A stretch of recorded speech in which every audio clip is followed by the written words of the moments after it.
नमस्कार, देश की बात में आपका स्वागत है। मैं हूं मनोज मानस। खबरों का रुख करेंगे उससे पहले देख लेते हैं इस वक्त की अहम हेडलाइंस।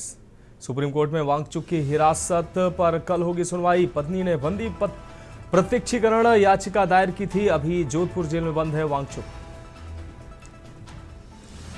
ब्रिटेन के प्रधानमंत्री कियर स्टारमर 8 अक्टूबर को 2 दिवसीय दौरे पर भारत आएंगे। पीएम मोदी संग कई अहम मसलों पर होगी चर्चा। कांग्रेस अपने विधायक बीजेपी को होलसेल में बेचती है। केजरीवाल बोले, गोवा में कांग्रेस से गठबंधन नहीं करेंगे, ना ही भाजपा की सरकार बनवाने में मदद करेंगे। बिहार विधानसभा चुनाव को लेकर बीजेपी के पटना में बड़ी बैठक। सीट शेयरिंग पर होगी चर्चा। तमिलनाडु एमपी के बाद केरल में Coldrif cough syrup ban. Chhindwara में 11 बच्चों की मौत। राजस्थान में तीसरी मौत। मंत्री बोले, दवा वजह नहीं। मानसून के बाद अरब सागर में पहला चक्रवात शक्ति। आज गुजरात और महाराष्ट्र में तेज बारिश का अलर्ट। 100 किलोमीटर प्रति घंटे की रफ्तार से चलेंगी हवाएं। आप देख रहे हैं किक न्यूज, खबरों का सारथी।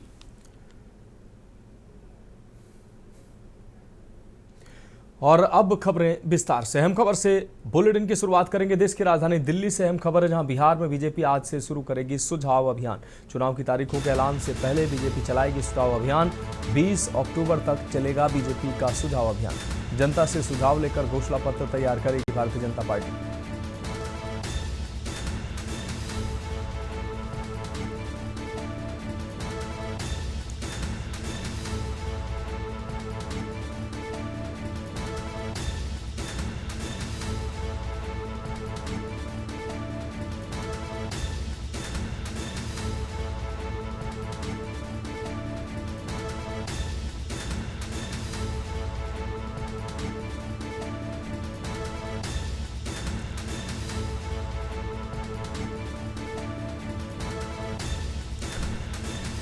तो दिल्ली से अहम खबर। बिहार में बीजेपी शुरू करेगी सुझाव अभियान। चुनाव की तारीखों के ऐलान से पहले भारतीय जनता पार्टी सुझाव अभियान चला रही है। चलाएगी। 20 अक्टूबर तक चलेगा बीजेपी का सुझाव अभियान।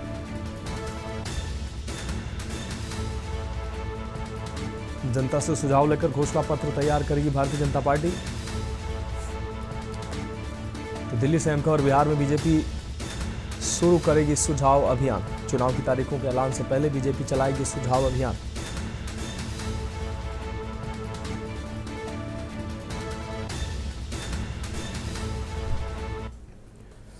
अब बढ़ेंगे अगली खबर की ओर। लखनऊ से अहम खबर है, जहां मृत्यु पंजीकरण का सीआरएस पोर्टल 2 दिन से ठप है। सर्वर खराबी से अस्पतालों में प्रमाण पत्र नहीं बन रहे हैं। केजीएमयू, लोहिया, बलरामपुर सिविल, लोकबंधु अस्पताल प्रभावित। महिला अस्पतालों और सीएससी पर भी काम रुका। लोगों को प्रमाण पत्र के लिए लगाने पड़ रहे हैं चक्कर। कर्मचारियों ने की शिकायत, लेकिन अब तक कोई समाधान नहीं निकला है। CMO office CRS deputy director को दी गई है जानकारी।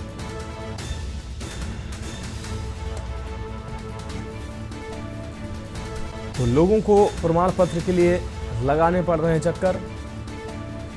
कर्मचारियों ने की शिकायत, लेकिन अब तक कोई समाधान नहीं निकला है।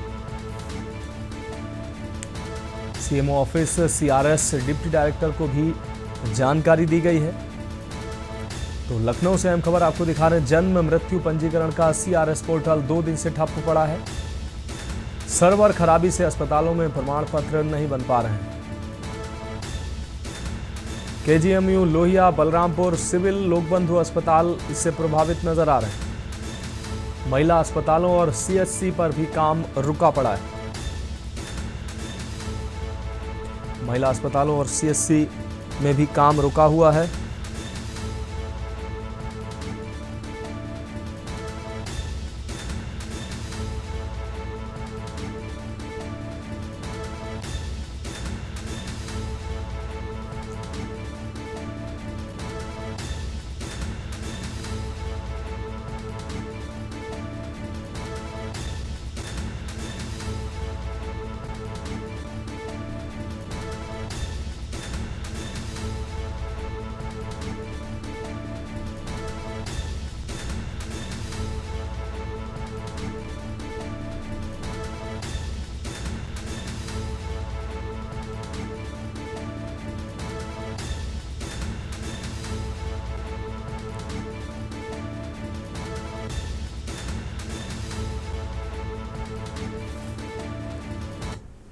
बढ़ेंगे अगली खबर की ओर। लखनऊ से अहम खबर है। सीएम योगी ने की उच्च स्तरीय समीक्षा बैठक। सीएम ने आवास विकास विभाग की उच्च स्तरीय समीक्षा बैठक की है। मास्टर प्लान बनाते समय प्रक्रिया को वैज्ञानिक पारदर्शी बनाएं। सीएम ने ये बात कही। निवेश ऋण के माध्यम से उपलब्ध कराई जाए ग्रीन कॉरिडोर। आपको बता दें, विकास प्राधिकरण ऐसी योजनाएं तैयार करे। सीएम ने ये बात कही, योजनाओं को राष्ट्रीय स्तर पर मॉडल योजनाओं का तैयार किया जाए।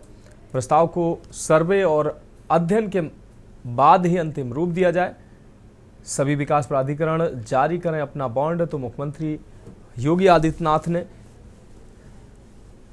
बैठक कर ये अहम सुझाव दिए।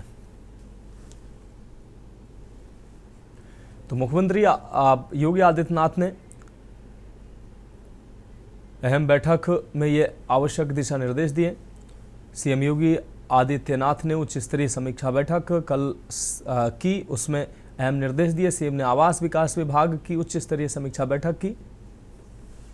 मास्टर प्लान बनाते समय प्रक्रिया को वैज्ञानिक और पारदर्शी बनाया जाए। मुख्यमंत्री ने ये समीक्षा बैठक में बात कही।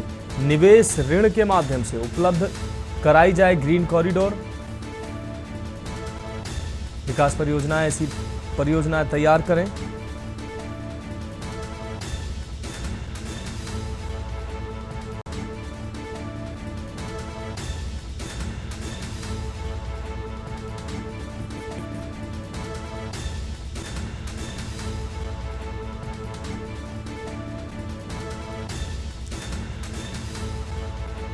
तो लखनऊ से अहम खबर। सीएम योगी ने की उच्च स्तरीय समीक्षा बैठक।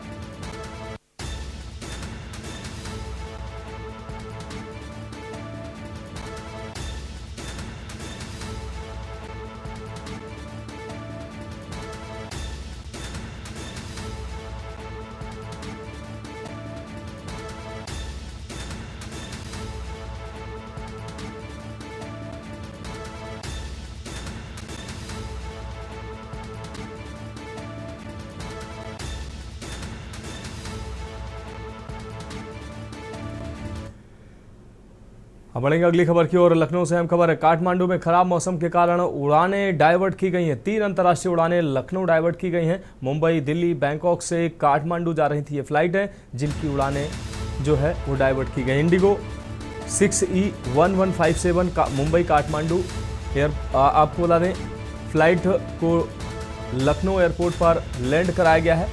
Thai AirAsia FD 182 Bangkok Kathmandu Lucknow में उतरी है। एयर इंडिया AI 2219 नई दिल्ली काठमांडू लखनऊ में लैंड कराई गई। मौसम सामान्य होने के बाद तीनों फ्लाइट रवाना हुई है। Thai AirAsia FD 182 Bangkok Kathmandu को लखनऊ में लैंड कराया गया। एयर इंडिया के विमान को भी काठमांडू के विमान को लखनऊ लैंड कराया गया। हालांकि मौसम सामान्य होने के बाद तीनों फ्लाइटों को रवाना किया गया है।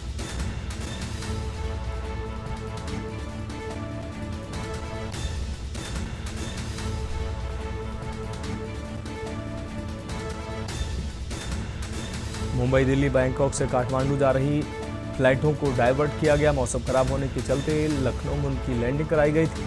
हालांकि मौसम ठीक होने पर इन तीनों फ्लाइटों को रवाना किया गया है।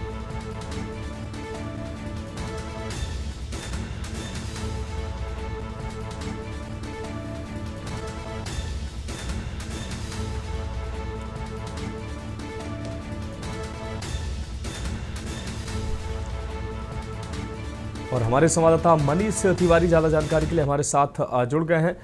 मनीष, मौसम खराब होने के चलते काठमांडू की 3 फ्लाइटें जो है बैंकॉक जाने वाली, काठमांडू जाने वाली, जो ये प्रमुख फ्लाइटें थी, उनको लखनऊ लैंड कराया गया। हालांकि अब मौसम ठीक होने के बाद बताया जा रहा है कि इन फ्लाइटों को रवाना किया गया है। क्या कुछ अहम अपडेट निकलकर सामने आ रहा है?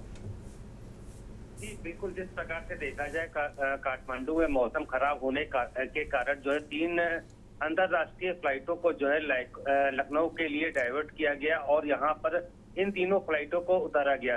ये फ्लाइटें मुंबई, दिल्ली और बैंकॉक से काठमांडू जा रही थी और इन फ्लाइटों फ्लाइट की इमरजेंसी लैंडिंग लखनऊ के लिए की गई है। जिस प्रकार से देखा जाए, एक फ्लाइट जो इंडिगो फ्लाइट है 6E1157 मुंबई काठमांडू के लिए रवाना हुई थी और इसको जो है लखनऊ में लैंडिंग करानी पड़ी। एयर इंडिया की एक फ्लाइट है AI2219, इसको जो है लखनऊ में लैंडिंग कराना पड़ा। और थाई एयर एशिया की एक फ्लाइट थी FD182 तो जो बैंकॉक जा रही थी और जो कहा जा सकता है कि काठमांडू पहुंचना था, जिसको लखनऊ में इमरजेंसी लैंडिंग हो रही। जो बताया कि मौसम की खराबी की वजह से इनकी लैंडिंग जो है लखनऊ में कराई गई, इमरजेंसी लैंडिंग कराई गई। हालांकि जब मौसम ठीक हुआ है तो इन तीनों ही फ्लाइट को अब रवाना कर दिया गया है, लेकिन ये कहा जा सकता है जिसकी वजह से इनकी टाइमिंग में काफी बदलाव किया गया और जिसकी वजह से यात्रियों को परेशानी का सामना करना पड़ा। जी हाँ बिल्कुल मनीष, इस तमाम जानकारी के लिए आपका बहुत बहुत शुक्रिया। तो काठमांडू में खराब मौसम के कारण उड़ानें जो है डाइवर्ट की गई हैं। ये अहम खबर आपको दिखा रहे हैं, 3 अंतर्राष्ट्रीय उड़ानें लखनऊ डाइवर्ट की गई थी। हालांकि मौसम ठीक होने के बाद उनको रवाना किया गया है। मुंबई दिल्ली बैंकॉक से काठमांडू जा रही थी ये फ्लाइट है। इंडिगो साथ ही एयर इंडिया की फ्लाइटों को डाइवर्ट किया गया था।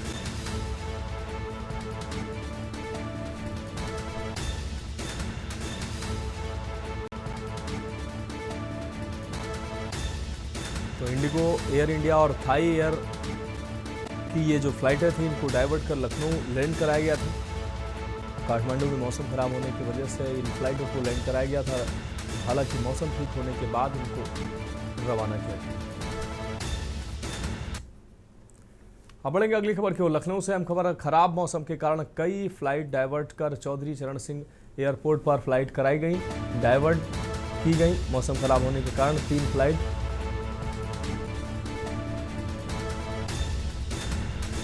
तो ये फ्लाइटें लैंड कराई गई थी। हालांकि इनको मौसम ठीक होने के बाद इनको रवाना किया गया।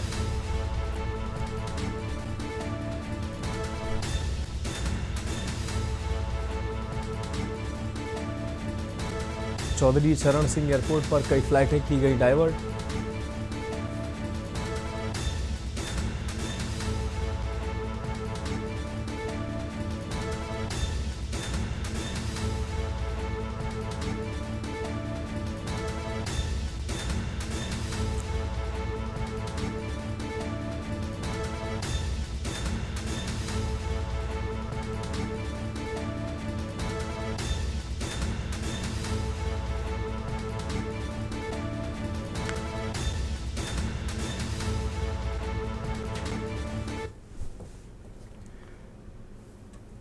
बढ़ेंगे अगली खबर की ओर। लखनऊ से अहम खबर है, साइबर ठगों ने अनोखे तरीके से बड़ी जालसाजी की घटना को अंजाम दिया। पुलिस के नाम से फर्जी चालान भेजकर लगाया चूना। फर्जी चालान की ऐप का APK भेजकर ऐसे पैसे उड़ाए। आपको बता दें, गुडम्बा के साबान नूर के अकाउंट से करीब 12 लाख रुपए पार किए गए हैं। ठगों ने पहले चालान भेजकर मोबाइल हैक किया, हैक कर 11,60,000 रुपए का लोन भी कर दिया। साथियों ने 60,000 रुपए क्रेडिट कार्ड से भी निकाले। पीड़ित ने साइबर क्राइम थाने में मुकदमा दर्ज कराया।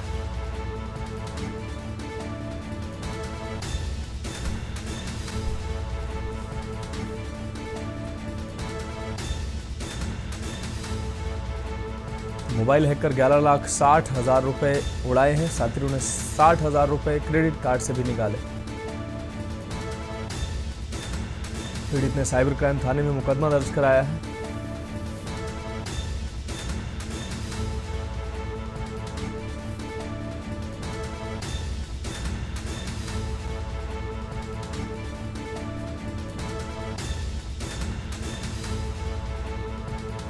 फर्जी चालान के ऐप का APK भेजकर पैसे उड़ाए।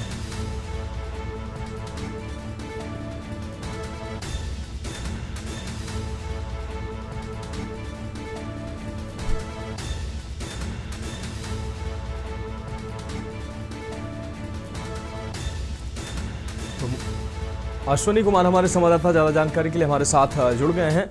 अश्विनी, साइबर ठगों ने लखनऊ के एक युवक के लगभग 12 लाख रुपए ठगी को अंजाम दिया है। APK फाइल भेजकर इस ठगी को अंजाम दिया गया है। क्या कुछ अहम अपडेट निकलकर सामने आ रही? बिल्कुल बता दें कि अब जो साइबर ठग है वो नए नए तरीके से लोगों को ठगने का काम कर रहा है। अभी तक देखा जा रहा था डिजिटल अरेस्ट करके तमाम अन्य तरीके से कर सकते थे, लेकिन अब नए तरीका निकाला है। साइबर ठगों ने जो है पुलिस के नाम से एक फर्जी चालान साबार नूर नमक युवक को भेजा। उसके बाद उसमें एक लिंक भेजा। लिंक खोलते ही जो है कुछ समय बाद युवक के खाते में कुछ 12 लाख के आसपास ₹5 आता है। उसके बाद ठग उन रुपए को तुरंत ही दूसरे अकाउंट में जो है ट्रांसफर कर लेते हैं। निश्चित तौर पर ऐसे में कहीं ना कहीं जो एक बड़ा मामला लखनऊ में आया, इसको लेकर के जो साइबर पुलिस है वो सक्रिय हो चुकी है और कहीं ना कहीं इसमें जांच कर रही है कि कौन कौन से लोग शामिल हैं। अभी देखा गया हाल ही में एक जो बच्चा था उसने सुसाइड किया था, जो गेम खेलता था, जिसके बाद जो पुलिस ने देखा उसमें 13 लाख रुपए जो है ठगी हुई थी। डर के हमारे बच्चे सुसाइड कर रहे थे। आखिरकार जो झारखंड से मुख्य आरोपी थे उसको पुलिस ने पकड़ा था। लेकिन इस तरह की घटनाएं लगातार हो रही हैं। इसको लेकर के प्रधानमंत्री भी चिंता जता चुके हैं, मुख्यमंत्री भी। लेकिन कहीं ना कहीं अभी साइबर जो हमारा सिस्टम है उतना मजबूत नहीं हो पाया कि इन अपराधियों तक आसानी से पहुंच सके और उनको सजा दिला सके। जी हाँ बिल्कुल अश्विनी, इस तमाम जानकारी के लिए आपका बहुत शुक्रिया। तो मोबाइल हैक कर लगभग 12 लाख रुपए साइबर ठगों ने पार किए हैं। 60,000 रुपए क्रेडिट कार्ड से भी निकाले हैं। तो नए नए तरीके ईजाद कर रहे हैं साइबर ठग। पीड़ितों ने साइबर क्राइम थाने में मुकदमा दर्ज कराया है। तो यह अहम खबर आपको दिखाने साइबर ठगों ने अनोखे तरीके से बड़ी जालसाजी की घटना को अंजाम दिया है। लखनऊ से अहम खबर आपको दिखाने पुलिस के नाम से फर्जी चालान भेजकर चूना लगाया है। तो फर्जी चालान के ऐप का एपीके भेजकर पैसे उड़ाए हैं। एपीके फाइल भेजकर पहले मोबाइल हैक किया और उसके बाद ये पैसे उड़ाए हैं। गुडम्बा के सावान नूर के अकाउंट से करीब 12 लाख रुपए उड़ाए गए हैं। ठगों ने पहले चालान भेजकर मोबाइल हैक किया, उसके बाद ये रकम उड़ाई है।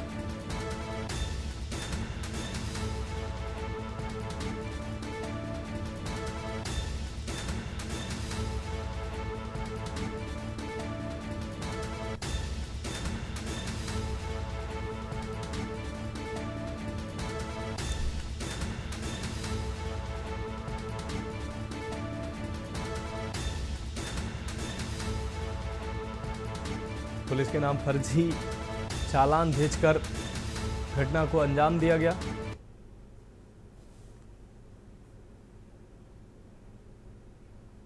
अब बढ़ेंगे अगली खबर की ओर। आगरा से अहम खबर है। मूर्ति विसर्जन में हादसे से जुड़ा ये मामला। देवी विसर्जन के दौरान नदी में डूबे 13 लोग।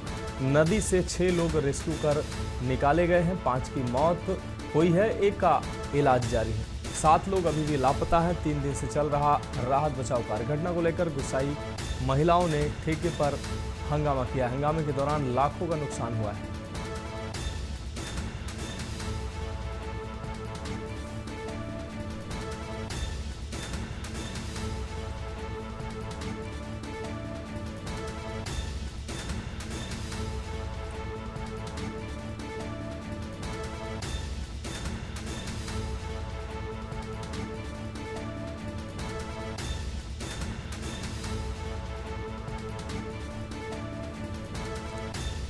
आगरा से अहम खबर। मूर्ति विसर्जन में हादसे से जुड़ा ये मामला। देवी विसर्जन के दौरान नदी में डूबे 13 लोग। नदी से 6 लोग रेस्क्यू कर निकाले गए हैं। इन 6 लोगों में से 5 की मौत हुई, जबकि 1 व्यक्ति का इलाज चल रहा है। जबकि 7 लोग अभी भी लापता हैं। 3 दिन से राहत बचाव कार्य चल रहा है, रेस्क्यू चल रहा है। अजेंद्र चौहान हमारे संवाददाता ज्यादा जानकारी के लिए हमारे साथ जुड़ गए हैं। अजेंद्र, विसर्जन के दौरान, मूर्ति विसर्जन के दौरान 13 लोगों के डूबने के बाद लगातार रेस्क्यू ऑपरेशन चलाया जा रहा। 3 दिन के ऑपरेशन के बाद 6 लोग अब तक रेस्क्यू किए जा चुके हैं, जिसमें 5 लोगों की मौत हुई है, 1 लोग का इलाज चल रहा है। 7 लोग अभी भी लापता हैं। 3 दिन से रेस्क्यू अभियान चलाया जा रहा है, लेकिन अभी तक पूरे अभियान को सफलता मिलती नजर नहीं आ रही। बाकी के 7 लोग अभी भी रेस्क्यू नहीं किए जा सके हैं। अजेंद्र, क्या कुछ है अपडेट निकल कर आ रही है?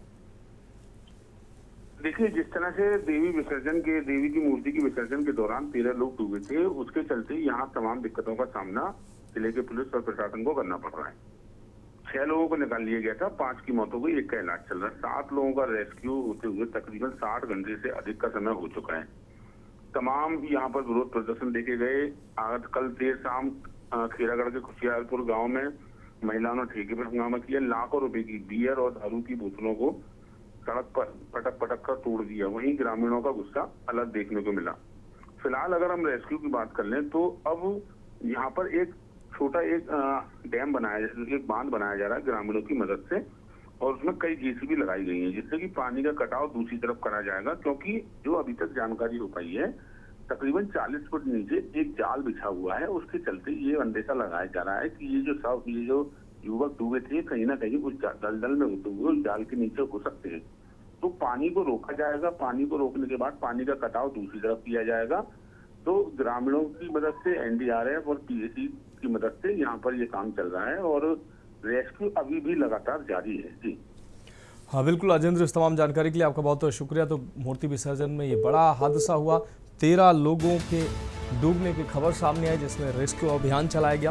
6 लोगों को रेस्क्यू अभियान में बाहर निकालने में कामयाबी मिली, जिसमें 5 लोगों की दुखद मौत हुई है। 1 लोगों की घायल अवस्था में उनको अस्पताल में भर्ती कराया गया, जिसका इलाज जारी है, जबकि 7 लोग अभी भी लापता बताए जा रहे हैं। लगातार रेस्क्यू ऑपरेशन चल रहा है। तीसरे दिन भी रेस्क्यू ऑपरेशन जारी है, लेकिन अभी तक 7 जो लापता लोग हैं उनका अभी तक पता नहीं चल सका है।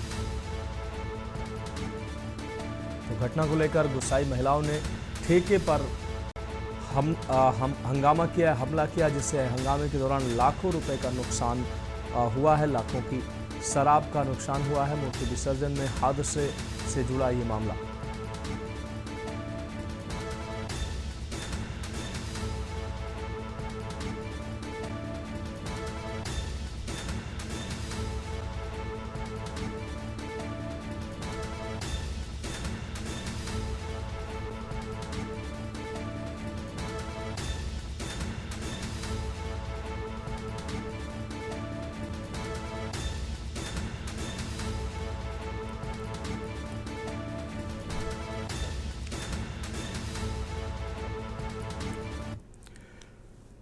बढ़ेंगे अगली खबर की ओर। कानपुर से अहम खबर, जहां आरपीएफ का सराहनीय कार्य देखने को मिला। आरपीएफ दारोगा ने महिला यात्री की बचाई जान। चलती ट्रेन में चढ़ने के दौरान पैर फिसलने से गिरी महिला। दारोगा शिव नरेश यादव ने महिला का हाथ पकड़कर ऊपर खींचा। सेंट्रल स्टेशन कानपुर के प्लेटफॉर्म 6 की यह घटना है। खाद्य सामग्री खरीदने के लिए ट्रेन से उतरी थी महिला। नेताजी एक्सप्रेस से उतरी थी महिला।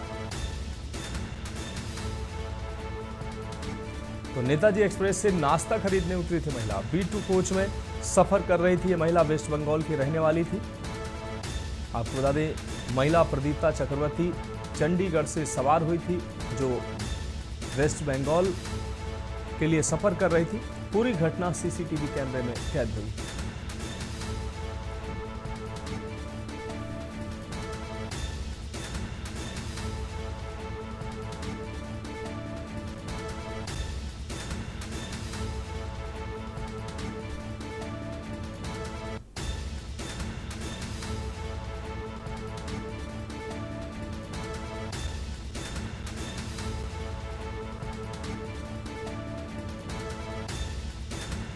मोहित पांडे हमारे संवाददाता ज्यादा जानकारी के लिए हमारे साथ जुड़ गए हैं। मोहित, आरपीएफ दारोगा का सराहनीय कार्य देखने को मिला है। एक महिला जो चलती ट्रेन में या चढ़ने का प्रयास कर रही थी, इस दौरान उसका पैर फिसला। बड़ी दुर्घटना होती उससे पहले दारोगा ने साहस दिखाया, उस महिला को ऊपर खींच लिया, जिससे महिला की जान बची है। क्या कुछ अहम अपडेट निकलकर सामने आ रहा है? मैं आपको बता दूं कि कानपुर सेंट्रल स्टेशन से नेताजी एक्सप्रेस अपने टाइम से जा रही थी। वहीं महिला चलती ट्रेन में महिला चलने का प्रयास कर रही थी, जिससे ट्रेन से नीचे आते आते गिरी। वहीं आरपीएफ मौजूद दरोगा ने उसकी जान बचाई और उपचार के लिए रेजेंसी हॉस्पिटल के लिए भेज दिया है। निश्चित रूप से मोहित, अगर महिला की बात करें, महिला ये चंडीगढ़ से चलकर बंगाल के लिए यात्रा कर रही थी। इस दौरान नाश्ता खरीदने के लिए महिला उतरी थी। इसी दौरान ट्रेन चलने लगी। चलती ट्रेन में महिला ने चढ़ने का प्रयास किया। अभी महिला की हालत कैसी है? क्या महिला को उसके गंतव्य के लिए रवाना कर दिया गया है या अभी भी उसका इलाज चल रहा है? मैं आपको बता दूं कि महिला की हालत ठीक है और उसके जो परिजन जो थे उसको लेने आए थे और महिला अपने गंतव्य स्थान तक पहुंच चुकी है। हाँ बिल्कुल मोहित, इस तमाम जानकारी के लिए आपका बहुत बहुत शुक्रिया।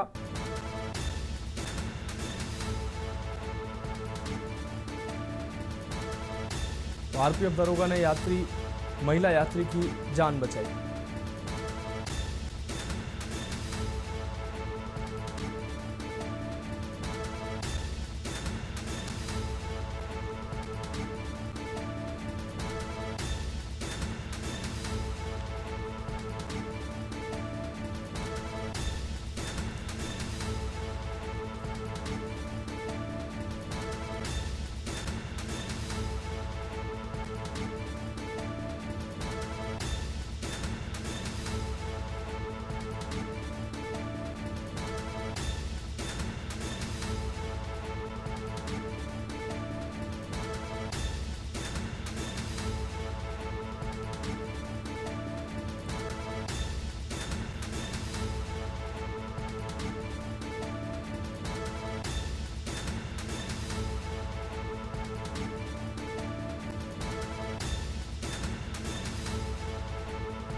अब बढ़ेंगे अगली खबर की ओर। खबर अमृतसर से, जहां कमिश्नरेट पुलिस ने एक बड़ी सफलता हासिल करते हुए धर्मजीत सिंह उर्फ धर्मा की सनसनीखेज हत्या के मामले का सफलतापूर्वक पर्दाफाश कर दिया, जिसकी 26 सितंबर को छिरहटा अमृतसर में गोली मारकर हत्या कर दी गई थी। थाना छिरहटा की टीम ने 3 मुख्य आरोपियों को गिरफ्तार कर लिया है। निरंतर जांच से पता चला है कि आरोपी दलविंदर सिंह उर्फ बिल्ली और शुभदीप सिंह उर्फ शुभ मुख्य साजिशकर्ता थे, जो अपने विदेशी हैंडलर अंकुश उर्फ बहमन, जो वर्तमान में ऑस्ट्रेलिया में रह रहे हैं, के निर्देश पर काम कर रहे थे। दलविंदर उर्फ बिल्ली ने नवराज सिंह उर्फ नूर की मदद से मृतक की रेकी की, जबकि शुभ ने अपराध में इस्तेमाल मोटरसाइकिल और हथियारों का इंतजाम किया। इस साजिश की गैंगस्टर जग्गू भगवानपुरिया और उसके साथियों ने ये साजिश रची थी। इस मामले में मनकरण सिंह, सैम और जोबन को भी नामजद किया गया।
खबर गाजियाबाद से, जहां डासना जेल में बंदी को फर्जी तरीके से ले जाकर फरार करने की कोशिश करने के आरोप में गाजियाबाद में तैनात यूपी पुलिस के 2 सिपाही सचिन और राहुल कुमार को कबीरनगर थाना पुलिस ने गिरफ्तार किया है। दोनों पुलिसकर्मी गाजियाबाद पुलिस लाइन में तैनात थे। इनकी ड्यूटी जेल में बंद हवालात में बंदियों की पेशी में थी। दोनों 4 अक्टूबर को डासना जेल पहुंचे और वहां पर 6 बंदियों में से केवल एक बंदी विजेंद्र को नोएडा पेशी पर ले जाने पर अड़े।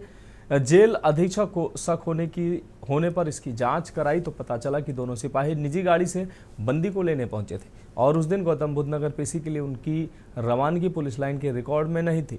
पुलिस के बड़े अधिकारियों को इसकी जानकारी दी गई, जिसके बाद रिजर्व इंस्पेक्टर पुलिस लाइन ने कबीरनगर थाने में दोनों के खिलाफ नामजद एफआईआर दर्ज कराई। आरोप है कि दोनों सिपाहियों ने वंश नाम के बंदी को भगाने की साजिश रची थी।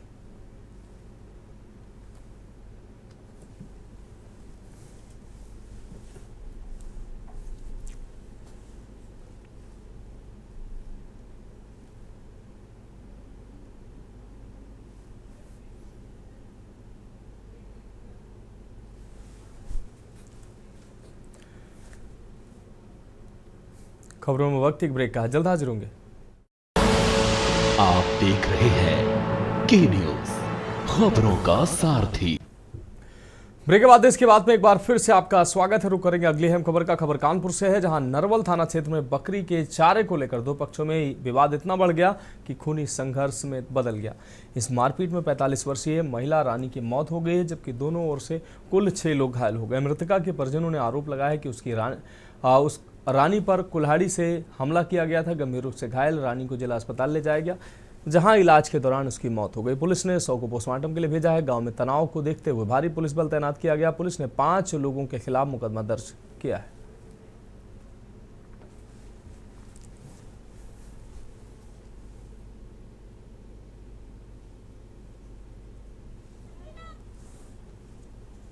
के अंतर्गत नरोरा ग्राम में एक महिला की हुई हत्या के संबंध में एक खबर वायरल हो रही है। इस संबंध में यह अवगत कराना है कि बीते 3 तारीख को नरोरा ग्राम के 2 पक्षों में बकरी के चारे को लेकर विवाद हुआ था। इसमें दोनों पक्षों में मारपीट हुई थी, जिसमें एक महिला जो घायल थी उनके पुत्र के द्वारा नरवल थाने पर एक तहरीर दी गई थी और तत्काल ही पुलिस के द्वारा उसमें एक अभियोग पंजीकृत कराया गया था और पीड़िता को उपचार हेतु अस्पताल पुलिस के द्वारा ले जाया गया था। बाद में उक्त महिला की मृत्यु हो गई। उसी दिन दिनांक 3/10/25 को ही विवेचक के द्वारा उसमें हत्या से सुसंगत धारा विवेचना में बढ़ाई जा चुकी है और इसमें जो आरोपी वांछित व्यक्ति हैं उनकी तलाश हेतु टीमें लगी हुई हैं। बढ़ेंगे अगली खबर की ओर। लखनऊ से अहम खबर है, 2 डीएफओ के खिलाफ जांच के आदेश दिए गए। वन अधिकारी संजीव कुमार अनुराग प्रियदर्शी के खिलाफ जांच के आदेश दिए गए हैं। अवैध आरा मशीन संचालन पर कार्रवाई, कर्मचारियों के भुगतान में अनियमितता पर यह कार्रवाई की गई है। वर्तमान में अनुराग गोंडा, संजीव कुमार कासगंज डीएफओ हैं। ओबरा और बहराइच वन विभाग का ये मामला है। देवीपाटन वन संरक्षक की अध्यक्षता में जांच कमेटी बनी थी। वन अधिकारी संजीव कुमार अनुराग प्रियदर्शी के खिलाफ जांच की गई। अवैध आरा मशीन संचालन पर कार्रवाई की गई। कर्मचारियों के भुगतान में अनियमितता पर कार्रवाई हुई है। वर्तमान में अनुराग गोंडा जबकि संजीव कुमार कासगंज के डीएफओ हैं। ओबरा और बहराइच वन विभाग का ये मामला है। देवीपाटन वन संरक्षक की अध्यक्षता में बनी थी जांच कमेटी। वन अधिकारी संजीव कुमार और अनुराग प्रियदर्शी के खिलाफ जांच की गई और जांच के बाद अब कार्रवाई हुई है। 2 डीएफओ के खिलाफ जांच के आदेश दिए गए हैं, तो जांच की कार्रवाई आगे बढ़ रही है। वन अधिकारी संजीव कुमार अनुराग प्रियदर्शी के खिलाफ जांच के आदेश दिए गए हैं। अवैध आरा मशीन संचालन पर ये जांच के आदेश दिए गए हैं। कर्मचारियों के भुगतान में अनियमितता पर कार्रवाई की गई।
वन अधिकारी संजीव कुमार अनुराग प्रियदर्शी के खिलाफ जांच की गई है।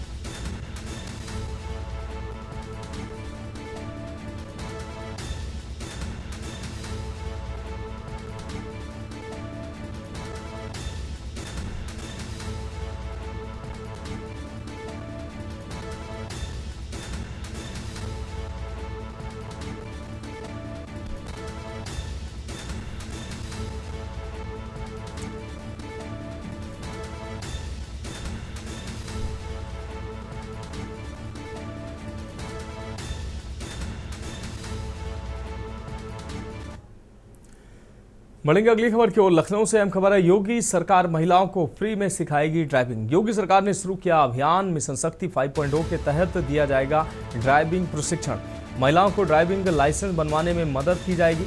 परिवहन विभाग प्रत्येक जिले में 100 महिलाओं को करेगा चयनित।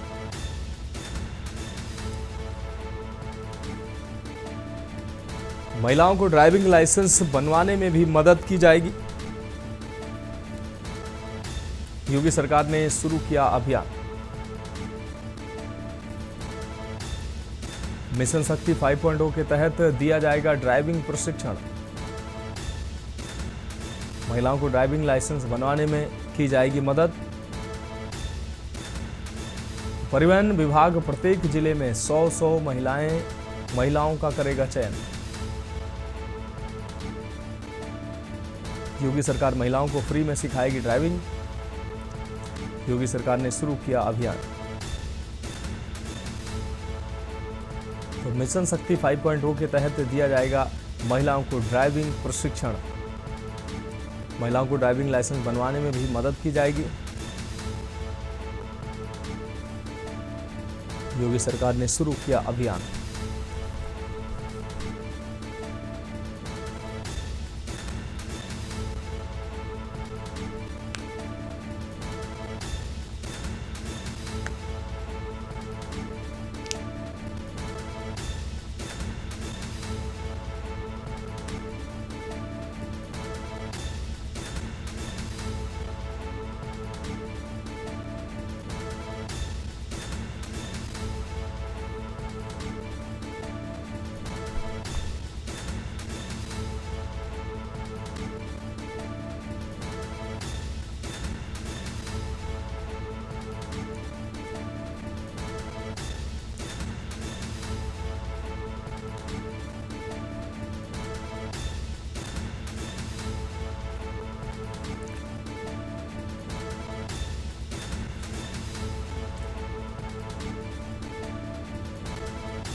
अब बढ़ेंगे अगली खबर की ओर। रायपुर से अहम खबर है, जहां पूर्व सीएम भूपेश बघेल बने हैं सीनियर ऑब्जर्वर। कांग्रेस पार्टी ने बिहार विधानसभा में उन्हें सीनियर ऑब्जर्वर बनाया है।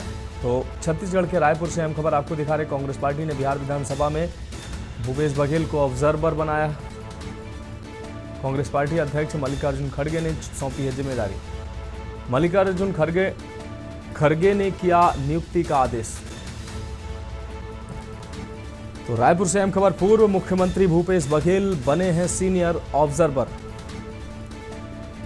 कांग्रेस पार्टी ने बिहार विधानसभा के लिए उन्हें सीनियर ऑब्जर्वर बनाया है। कांग्रेस पार्टी अध्यक्ष मल्लिकार्जुन खड़गे ने सौंपी जिम्मेदारी।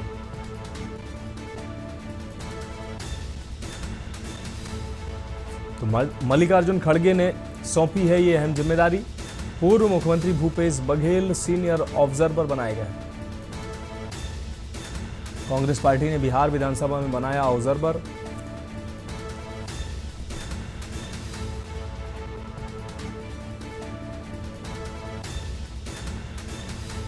मल्लिकार्जुन खड़गे ने नियुक्ति का आदेश जारी किया है।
फिलहाल खबरों में वक्त एक ब्रेक का, जल्द हाजिर होंगे।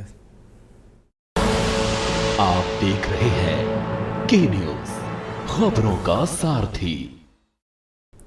ब्रेक के बाद इसकी बात में एक बार फिर से आपका स्वागत रुक करेंगे अगली अहम खबर का। अंबिकापुर से अहम खबर है, पति ने गला दबाकर पत्नी की हत्या की है। डंडे से गला दबाकर पत्नी की हत्या की है। पूर्व सरपंच सुमित्रा देवी का पुत्र है आरोपी युवक।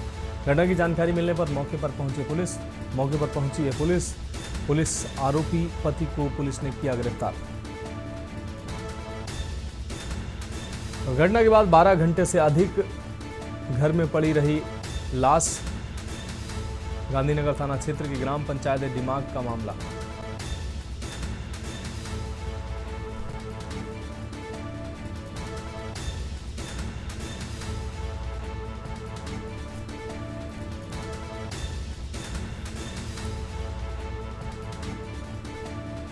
पति ने गला दबाकर पत्नी की हत्या की।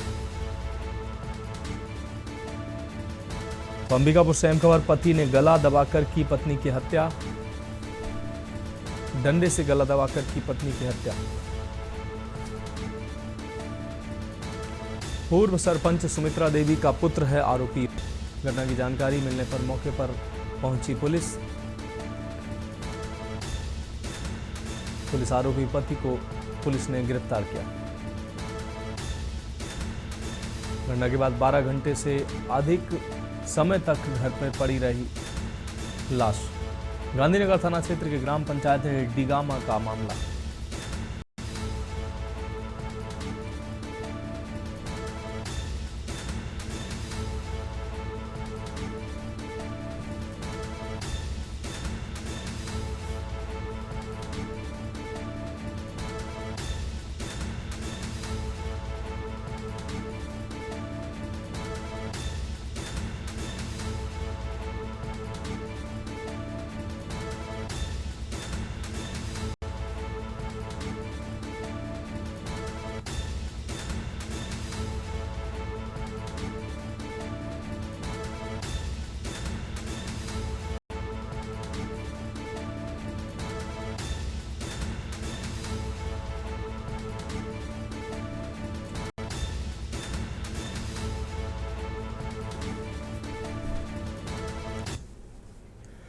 हम बढ़ेंगे अगली खबर की ओर। रायपुर से अहम खबर है, सीएम विष्णुदेव साय आज आपको बता दें, विष्णुदेव साय का आज का कार्यक्रम छत्तीसगढ़ माइनिंग कॉन्क्लेव में शामिल होंगे मुख्यमंत्री।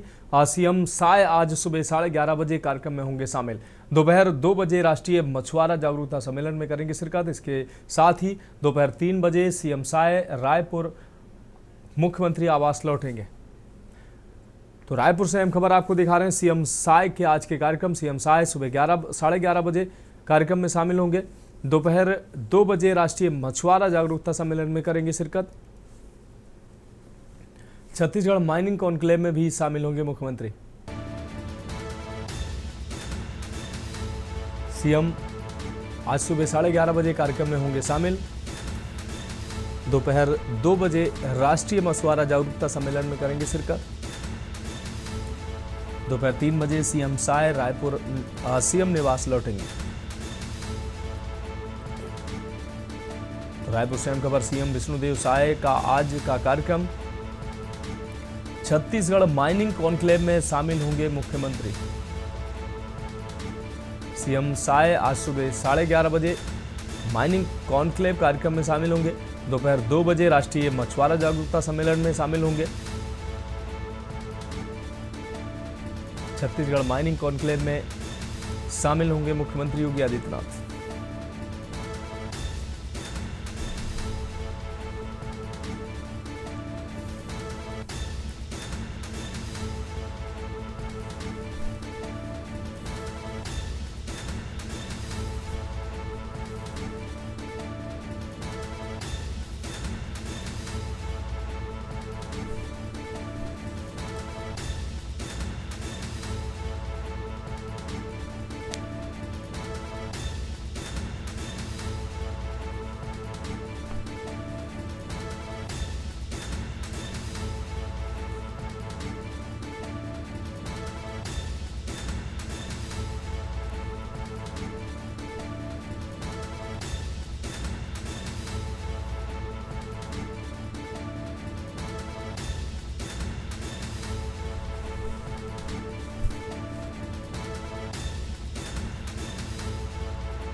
रुक करेंगे अगली खबर का। खबर रायपुर से, जहां धर्मांतरण के विरोध में हिंदू संगठनों द्वारा चर्चों प्रार्थना स्थलों में धर्मांतरण के आरोपों को लेकर भीम आर्मी भारत एकता मिशन छत्तीसगढ़ द्वारा सभी जिलों के एसपी को ज्ञापन सौंपा जा रहा है। इस कड़ी में राजधानी रायपुर में भी रायपुर एसपी को भीम आर्मी के जिला अध्यक्ष देवेंद्र मेरिया के नेतृत्व में ज्ञापन सौंपा गया।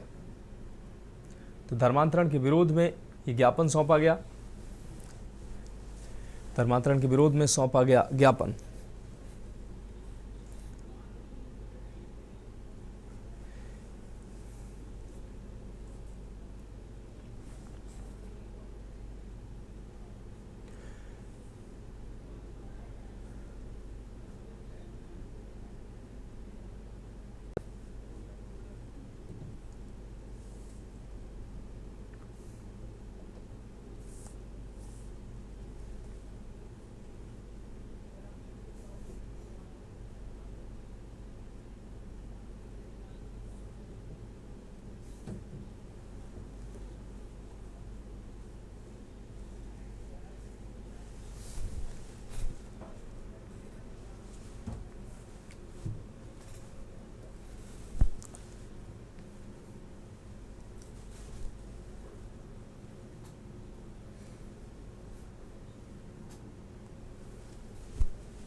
आज हम लोग पूरे भीम आर्मी रायपुर की टीम जो है एसपी कार्यालय पहुंचे हैं।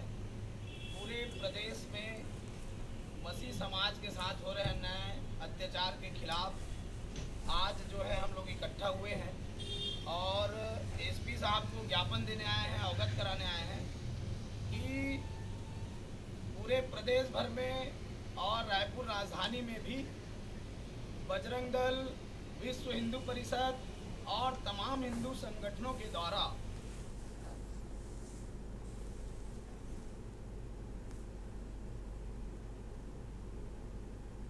तो आज हम लोग पूरे भीम आर्मी रायपुर की टीम जो है एसपी कार्यालय पहुंचे हैं।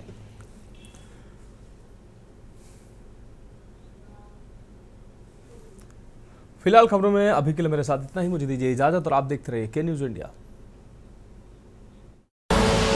आप देख रहे हैं के न्यूज, खबरों का सारथी।